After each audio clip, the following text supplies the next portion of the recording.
ওই যে মৃত্যুর সময় যখন কবরে রাখা হয় কি বলা হয়? বিসমিল্লাহি ওয়া আলা মিল্লাতি রাসূলিল্লাহ, বিসমিল্লাহি ওয়া আলা মিল্লাতি রাসূলিল্লাহ। তো সারা জীবন যদি রাসূলের মিল্লাতের উল্টা চলি, মৃত্যুর সময় মিল্লাতে রাসূলুল্লাহ বললে তো কাজ হবে না। এজন্য ভাই, কে কি বললো তাতে আমার কিচ্ছু আসে যায় না। আমার সংসার, আমার বিবাহ শাদী, আমার পরিবার, আমার চাকরি, আমার ব্যবসা সব যেন কোরআন সুন্নাহ মতো হয়।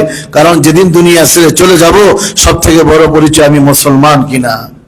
দুনিয়াতে মানুষ অনেক দল করে, এই বাংলাদেশে বহু দল আছে, রাজনৈতিক অনেক দল আছে, সামাজিক অনেক দল আছে, বিভিন্ন দল থাকতে পারে। আপনি মন যেটা আপনি সাক্ষী দেয় করেন, যদি মনে করেন যে না এই দলটা ইসলাম বিরোধী না, এটা ইসলামের পক্ষের দল, অথবা ইসলাম বিরোধী কাজ করে না, কোরআন সুন্নাহ বিরোধী কাজ করে না, এরকম যদি আপনার মনে সাক্ষী দেয় করেন, যে কোনো দল করতে পারেন। কিন্তু মৃত্যুর সময় দলের পরিচয় না, মৃত্যুর সময় পরিচয় হবে আমি মুসলমান কিনা। লা ইলাহা ইল্লাল্লাহু মুহাম্মাদুর রাসূলুল্লাহ সাল্লাল্লাহু আলাইহি ওয়াসাল্লাম। এজন্য আমরা সব সময় কোরআন সুন্নাহ দিয়ে আমার জীবনকে সাজাবার চেষ্টা করব। অনেকে অনেক কথা বলবে, কত কথা বলবে, তাতে আমার কিচ্ছু আসে যায় না। আজকের আরেকটি বিষয় হলো মূলত ঈদগাহে আসার আগে সদকায়ে ফিতরা আদায় করা। তো আশা করি সবাই আদায় করেছেন আলহামদুলিল্লাহ। যদি কেউ বাকি থাকেন তারা আদায় করে দিবেন। এক হাদিসে নবীজি বলেন, মান সামা রমাযানা সুম্মা আতবাহু সিত্তান, নবীজি বলেন যে ব্যক্তি রমজানের রোজাগুলো ঠিক মতো রাখলো, এরপরে শাওয়াল মাসে আবার সে 6টি রোজা রাখলো। বলেন না কয়টি রোজা? 6টি রোজা। নবীজি বলেন সে যেন সারা বছর রোজা রাখলো। এর মানে সারা বছর রোজা রাখার সব আল্লাহ তাআলা তাকে দান করবেন। তো এই 6 রোজা, আমরা এটাকে আমাদের ভাষায় বলি 6 রোজা। রমজানের পরে 6 রোজা। এই 6 রোজা আপনি ইচ্ছা করলে দুদিন পর থেকে, আজকে ঈদের দিন তো রোজা রাখা যাবে না, আগামীকাল বা পরশু থেকেই রাখতে পারবেন। এক সিরিয়ালও রাখা যায়, 1 2 3 4 5 6, এক সিরিয়ালও 6টি রোজা রাখা যায়। অথবা ভেঙ্গে ভেঙ্গে, আজকে একটা রাখলেন, আবার একদিন গ্যাপ দিলেন, পরে একটা রাখলেন, আবার 2টা রাখলেন, আবার 2 দিন গ্যাপ দিলেন, ভেঙ্গে ভেঙ্গেও রাখা যায়, তাতে কোনো অসুবিধা হয় না। প্রিয় ভাই, ঈদের দিন আসলে আমরা মনে করি ঈদ মানি আনন্দ, ঈদ মানি কোলাকুলি করা, ঈদ মানে বুকের সাথে বুক মিলানো, ঈদ মানে গরিব দুঃখী সব ভেদাভেদ ভুলে গিয়ে সবাই একাকার হয়ে যাওয়া। আচ্ছা, গরিব দুঃখী এই ভেদাভেদ ভুলে গিয়ে একাকার হয়ে যাওয়া, এটা কি শুধু ঈদের দিন? অন্যদিন কি গরিবকে সাইড করে রাখবো, তার সাথে ভালো ব্যবহার করবো না? মুসলমানের শিক্ষা তো এমন, গরিব ধনী কোনো পার্থক্য নাই, আদর্শের দিক থেকে সবাই সমান। হ্যাঁ, কেউ হয়তো বা ছোট ঘরে থাকবে, কেউ হয়তো বড় ঘরে থাকবে, কেউ বিল্ডিং এ থাকবে, কেউ মাটির ঘরে থাকবে, এটা স্বাভাবিক। কিন্তু আচার ব্যবহারের দিক থেকে কাউকে অবহেলা করা যাবে না। কিন্তু আমরা তো অনেক সময় ভুলে যাই এগুলো। ঈদের দিন আসলে সবাই খুব হাসি খুশি থাকি, ঈদের পর আবার আমাদের অনেকের মন বেজার হয়ে যায়, ব্যবহারটা ভালো থাকে না। এজন্য ভাই, যতদিন আমরা বেঁচে থাকবো সবার সাথে ভালো ব্যবহার করব।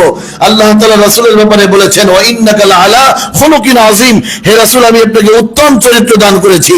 উত্তম চরিত্র, খুলুকে আযীম বলা হয় যার থেকে শ্রেষ্ঠ চরিত্র আর হতে পারে না। সুবহানাল্লাহ বলবেন একটু? তো আমার কথা যেন ভালো হয়, আমার ওঠা বসা যেন ভালো হয়, আমার লেনদেন যেন ভালো হয়। লেনদেন নিয়ে কথা আসছে, মুসলমান যদি লেনদেন খারাপ থাকে, সে কি উত্তম চরিত্রের কোনো সম্ভাবনা তার মধ্যে আছে? সকালবেলা, আজকে সকালে না কালকে এসার পরে এক ভাই বলতেছিলেন যে হুজুর, এত লক্ষ টাকা মানুষের কাছে পাই, ভাবছি ঈদের সময় সবাই টাকাটা দিয়ে দিবে, কিন্তু যে টাকা দিছে তা আমার নিজের খরচা হয় নাই, অথচ আমি এত লক্ষ টাকা মানুষের কাছে পাই। হয়তো ওই ভাই আমাকে বলেছেন, এরকমের হাজারো লোক সমাজে আছে কি নাই?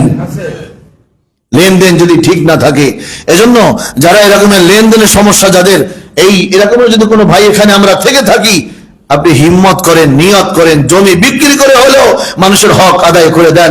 ওই ব্যক্তির তওবা তো কবুল হয় না যে মানুষের হক নষ্ট করেছে। আর এই অবস্থায় যদি আমি দুনিয়া ছেড়ে চলে যাই, আর ওই লোকটা যদি আমাকে ক্ষমা না করে, আমার অবস্থা কি হবে? আমার দুনিয়া এত সম্পদ ছিল, বাড়ি ছিল, ক্ষমতা ছিল, টাকা পয়সা ছিল, কিছুই তো আমার কাছে আসবে না।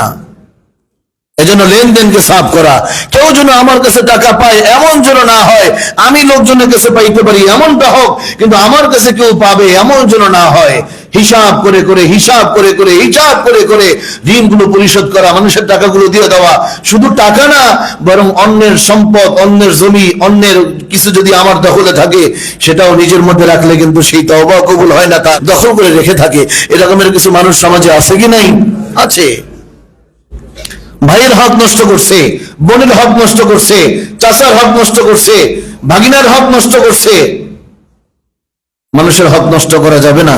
তো বলতেছিলাম যে আমরা চেষ্টা করবো সব সময় হিংসা মুক্ত জীবন যাপন করার, অহংকার মুক্ত জীবন যাপন করার। সমাজে সবাই আমরা মিলেমিশে থাকবো, এমন কোনো কথা বলবো না, এমন কোনো কাজ করব না, এমন কোনো সিদ্ধান্ত নিব না যেই কথায়, যেই কাজে, যেই সিদ্ধান্তে আমার কোনো আত্মীয় কষ্ট পায়, আমার কোনো মুসলমান ভাই কষ্ট পায়, আমার কোনো প্রতিবেশী কষ্ট পায়। তবে হ্যাঁ, সিদ্ধান্ত তো বেশ কম আছে। আপনি সমাজের বিচারক, আপনি সমাজের দায়িত্বশীল, আপনি সমাজের নেতা, আপনার কাছে কোনো বিচারের জন্য কোনো লোক গেছে, তো বিচার যেহেতু গেছে, একজন অন্যায় করছে, স্বাভাবিক কম বেশি হতে পারে। সে বিচার করতে গিয়া, ইনসাফের সাথে বিচার করতে গিয়া কেউ যদি নারাজ হয়, অখুশি হয়, সেটা আপনার দেখার বিষয় না। ইমাম সাহেব মসজিদে বয়ান করছে সুদ সম্পর্কে, এখন যারা সুদখোর এরা যদি কষ্ট পায়, সেজন্য ইমাম সাহেবের কিছু আসে যায় না। এই কথা ঠিক না বেঠিক? খতিব সাহেব মসজিদে বয়ান করছে ঘুষ সম্পর্কে, ঘুষ খাওয়া আরাম না হারাম? বলেন না, আরাম না হারাম? এখন ঘুষ সম্পর্কে বয়ান করছে, ঘুষের টাকা দান করলে যদি সওয়াবের নিয়তে দান করে, আমল তো গেছে, ঈমানও গেছে। ঘুষের টাকা আনছে 10 লক্ষ টাকা, মসজিদে বাহবা নেওয়ার জন্য বললো আমি 5 টন রড দেবো, 5 লাখ টাকা আনছে। কিসের টাকা? কথার কথা বলছি আর কি। বেশ, তাহলে এক তো হারাম টাকা ইনকাম করলো, আবার সেই টাকা দিয়ে সওয়াবের নিয়ত করে। যাক, এখন ইমাম সাহেবের কথাগুলো মসজিদে বললো যে এইভাবে করা যাবে না। এখন যদি কেউ সুদ করতে থাকে, সে তো নারাজ হইতেই পারে, সেই নারাজে কিছু আসে যায় না। তো ঠিক আপনি বিচার করতে গিয়া যদি ইনসাফের সাথে বিচার করেন, ইনসাফ দলীয় প্রীতি নয়, স্বজন প্রীতি নয়, টাকা প্রীতি নয়। কি বললাম? দলীয় প্রীতি, স্বজন প্রীতি, আর কি প্রীতি? এই তিনটা সমস্যা আছে কি নেই? দলীয় প্রীতি, স্বজন প্রীতি, টাকা প্রীতি। সেদিন যুবকদের এক আলোচনায় বলেছিলাম, যুব সমাজ তোমরা নিয়ত করো, পাক্কা নিয়ত করো যে 3 ধরনের নেশার থেকে আমরা বেঁচে থাকবো। নাম্বার 1 হলো মাদক নেশা, নাম্বার 2 হলো নারী নেশা, নাম্বার 3 হলো মোবাইল নেশা। এই 3টা নেশায় সমাজ ধ্বংস হয়ে যাচ্ছে। ঠিক এখানে একই কন্ডিশন, একই অবস্থা। দলীয় প্রীতি, স্বজন প্রীতি, টাকা প্রীতি, এসব প্রীতির কারণে অনেক সময় বিচার উল্টে যায়, ইনসাফের সাথে বিচার হয় না। নবীজি বলেন যারা ইনসাফের সাথে বিচার করবে, বিচারের মধ্যে কোনো দলীয় প্রীতি করবে না, স্বজন প্রীতি করবে না, টাকা প্রীতি হবে না তার। ইনসাফের সাথে বিচার যারা করবে, হাসরের ময়দানে ওই লোকটা আল্লাহ তাআলার আরশের নিচে ছায়া পাবে। আল্লাহ তাআলার কুদরতি আরশের ছায়ার নিচে সে থাকতে পারবে, জায়গা পাবে। আল্লাহর আরশের নিচে যদি সে জায়গা পায়, তার আর কোনো টেনশন আছে? যে ব্যক্তি ইনসাফের সাথে বিচার করে। প্রিয় ভাই, কথাগুলো আজকে অনেক ব্যাপক কথা। আল্লাহ তাআলা বলছেন ইসলামের মধ্যে পরিপূর্ণ প্রবেশ করো। আমরা নামাজ পড়বো ঠিক মতো, 5 ওয়াক্ত নামাজ ঠিক মতো আদায় করব। রমজানে যেইভাবে নামাজের গরজ আমার মধ্যে ছিল, চেষ্টা করব নিয়মিত নামাজি হওয়ার জন্য। পাশাপাশি ধর্মীয় রীতিনীতিগুলো নিয়ম মতো পালন করার চেষ্টা করব। যারা ঘরের মধ্যে মা বোন আছে, তাদেরকে পর্দায় চালাবার চেষ্টা করব। হারাম ইনকাম করব না, হালাল ইনকাম করব। আমার হারাম ইনকাম করে বিল্ডিং করার দরকার নাই, হালাল ইনকাম করে প্রয়োজনে টিনের ঘরে থাকবো, আলহামদুলিল্লাহ। 6 রোজা রাখার নিয়ত করি, আগামীকালকে থেকে রাখতে পারবেন, ভেঙে ভেঙেও রাখতে পারেন, একসাথেও রাখতে পারেন। সাদকায়ে ফিতরা যদি আদায় না করে থাকি, আমরা আদায় করে দেব ইনশাআল্লাহ।